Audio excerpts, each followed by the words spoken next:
আজ শুক্রবার আমরা বিজয় ৭১ হলে জুমার নামাজ পড়েছি। নামাজ পরবর্তী সময়ে সাধারণ শিক্ষার্থীদের সাথে কৌশল বিনিময় করে আপনারা দাঁড়িয়ে আছেন এখানে, জানি যে আপনারা এসেছেন।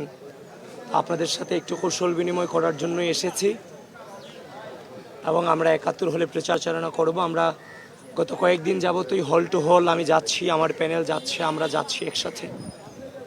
সাধারণ শিক্ষার্থীদের অভূতপূর্ব সাড়া পাচ্ছি। ক্যাম্পাসে একটা নির্বাচনের সুন্দর আমেজ বইছে। এরই মধ্যেই কিছু কিছু যে সমস্যাগুলো আছে তা নিয়ে আমরা নির্বাচন কমিশনের চিফ রিটার্নিং অফিসারের সাথে কথা বলেছি। ইতিমধ্যেই আমি আপনাদেরকে জানিয়েছি বিভিন্ন পেজ সংক্রান্ত, বিভিন্ন অনলাইনের প্রপাগান্ডা সংক্রান্ত যে সমস্যাগুলো আমরা জানিয়েছি চিফ রিটার্নিং অফিসারকে। তারা এখনও পর্যন্ত কোনো সুষ্ঠু সমাধান আমরা পাইনি। আপনাদের মধ্য দিয়ে আমি অনুরোধ করব, আমরা সেদিন চিফ রিটার্নিং অফিসারের কাছে ঢাকা বিশ্ববিদ্যালয়ের যে পেজগুলো সম্পর্কে আমরা অভিযোগ দিয়ে আসছি, যেগুলোতে অনবরত মিস ইনফরমেশন, ডিসইনফরমেশন ছড়িয়ে বিভিন্ন প্রার্থীদের সম্পর্কে প্রপাগান্ডা ছড়ানো হচ্ছে, এই সম্পর্কে যে অভিযোগ দিয়ে এসেছি সেটা সম্পর্কে এখনও কোনো সুরাহা আমরা পাইনি।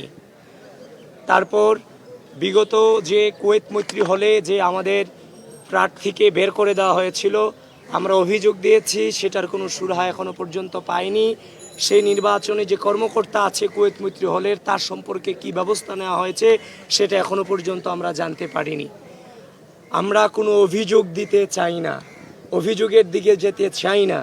আমরা একটি সুন্দর, সুষ্ঠু, একটি গ্রহণযোগ্য নির্বাচন আয়োজনের পথে আমরা সম্মিলিতভাবেই হাঁটছি এবং আমরা চাই এই বাংলাদেশের দীর্ঘ সময় ধরে যে গণতন্ত্র, ভোটাধিকার লুণ্ঠিত ছিল সেটাকে ফিরিয়ে আনবার জন্য সেটার সুন্দর পদচারণা এই ঢাকা বিশ্ববিদ্যালয়ের মাটি থেকে সূচনা হবে, সেটা আমরা বারবার আশা রাখছি।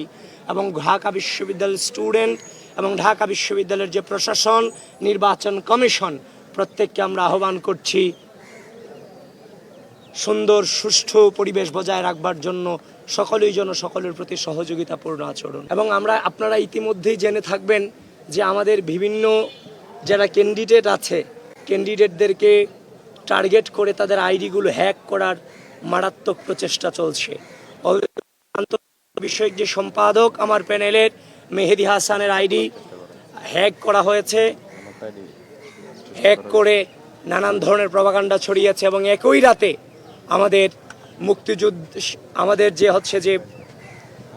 মুক্তিযোদ্ধা বিষয়ক যে মুক্তিযুদ্ধ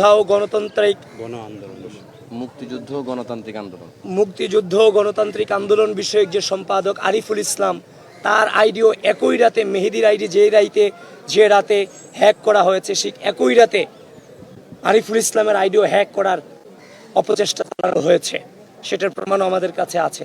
সুতরাং আমরা আশঙ্কা করছি নির্বাচন যত ঘনিয়ে আসছে ততটাই প্রার্থীদেরকে রাজনৈতিকভাবে মোকাবেলা করতে ব্যর্থ হয়ে তাদের সম্পর্কে অনলাইনে মিস ইনফরমেশন, ডিসইনফরমেশন ছড়ানোর নানান ধরনের অপচেষ্টা চলছে, এটাও কিন্তু আমাদের কানে আসছে। আর যেটারই প্রাথমিক প্রমাণ আমরা পেলাম, আমাদের দুজন ক্যান্ডিডেটের একজনের আইডি হ্যাক করা হলো আর আরেকজনের আইডি হ্যাক করার অপচেষ্টা চালানো হলো।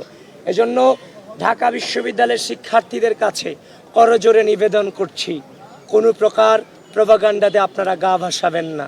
আপনারা যথেষ্ট ম্যাচিওরড, এই প্রাচ্যের অক্সফোর্ড খ্যাত ঢাকা বিশ্ববিদ্যালয়ের স্টুডেন্ট, আপনারা অবশ্যই যে ঘটনাই ঘটুক না কেন তার পুঙ্খানুপুঙ্খভাবে বিচার বিশ্লেষণের মধ্য দিয়ে আপনারা সেটাকে যাচাই বাছাই করে গ্রহণ করবেন অথবা সেটাকে ডিনাই করবেন।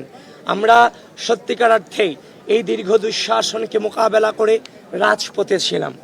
অনলাইনে বসে বসে, ঘরে বসে বসে গুপ্ত অবস্থায় থেকে এই যে misinformation, disinformation, bot IT create, এই ধরনের টেন্ডেন্সিতে আসলে আমরা ছিলাম না।